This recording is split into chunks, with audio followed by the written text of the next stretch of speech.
যে কোনো রোগী আমাদের ডাক্তারদের কাছে সরাসরি গ্রাম পর্যায় থেকে কিন্তু টিকিট কেটে আমার কাছে চলে আসতে পারেন।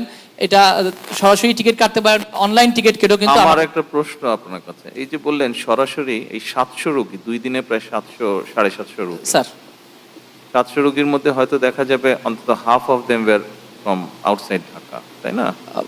Most of them sir. Most of them were from outside Dhaka. তো ওদেরকে এত দূর আসতে হচ্ছে কেন? স্যার পরবর্তী গ্রাম থেকে আসতে হচ্ছে কেন? কারণ ও গ্রাম থেকে তো ইউনিয়নে যাবে, ইউনিয়ন থেকে উপজেলা বা থানায় যাবে, থানা থেকে জেলায় যাবে, জেলা থেকে গাড়িতে করে আপনার কাছে। এটা আমার বক্তব্যের পয়েন্টে এটা স্যার, যে one patient can come to the tertiary level hospital with 10 টাকা ticket directly. There is no definite referral system in our country, sir. কেন নেই? রেফারেল সিস্টেম তো আপনারাই গড়ে তুলবেন।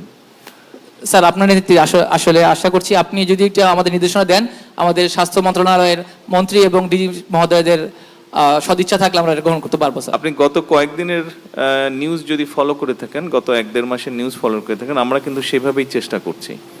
আমরা যেরকম উপজেলা হাসপাতাল যেটা আছে 50 বেডের আছে, এই হাসপাতালটাকে আমরা 100-তে নেওয়ার চেষ্টা করছি। আমরা যেটা প্ল্যান করছি আগামী 5 বছরের মধ্যে সকল উপজেলার 50 বেডের হাসপাতাল বা 30 বেডের হাসপাতালকে আমরা 100-তে করব, এবং ওখানে ল্যাব ফ্যাসিলিটি সহ অন্যান্য ফ্যাসিলিটি গড়ে তুলতে যাচ্ছি, যাতে এই যে আপনার কাছে 700 রোগী 2 দিনে আসলো, এই 700 আসার পরিমাণটা যাতে কমে যায়। কিন্তু এখানে তো আমরা ওই স্ট্রাকচারগুলো বিল্ড করতে পারবো গভর্নমেন্ট থেকে, কিন্তু সার্ভিসটা তো আপনাদেরকে এনশিওর, ওটা উনি পারবেন বা আপনারা পারবেন। মানে প্রধানমন্ত্রী আসলে আমাদের উভয়কে, সরকার তো কাজ করবে, কিন্তু আপনারা যারা এখানে ফিজিশিয়ান আছেন আপনাদেরও সহযোগিতা লাগবে, আপনাদেরও সাহায্য লাগবে, আপনারা করছেন। তারপরে আমরা যদি একসাথে বসে আমরা যদি সিস্টেমটাকে সুন্দরভাবে গড়ে তুলতে পারি, তাহলে কিন্তু আপনিও আপনার কাজ করে শান্তি পাবেন, মানুষও সেবাটা ঠিকভাবে পাবে। আমাদের সবাইকে মিলেই ট্রাই করতে হবে। Thank you.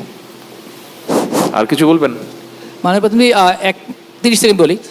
আসলে যদি আপনি যেটা বলেছেন যে স্ট্রাকচারাল দিক থেকে হয়, আমাদের স্বাস্থ্য ব্যবস্থা কিন্তু স্ট্রাকচারাল দিক থেকে ইউনিয়ন পর্যায়ের পরে বাড়ি পর্যন্ত আছে। কাগজে কলমে আমরা বাড়ি গিয়ে সেবা দিই, বাড়ি গিয়ে টিকা দিচ্ছি, বাড়ি গিয়ে কাউন্সেলিং বাস্তবে দিচ্ছেন না কেন? বাস্তবে দিচ্ছি স্যার।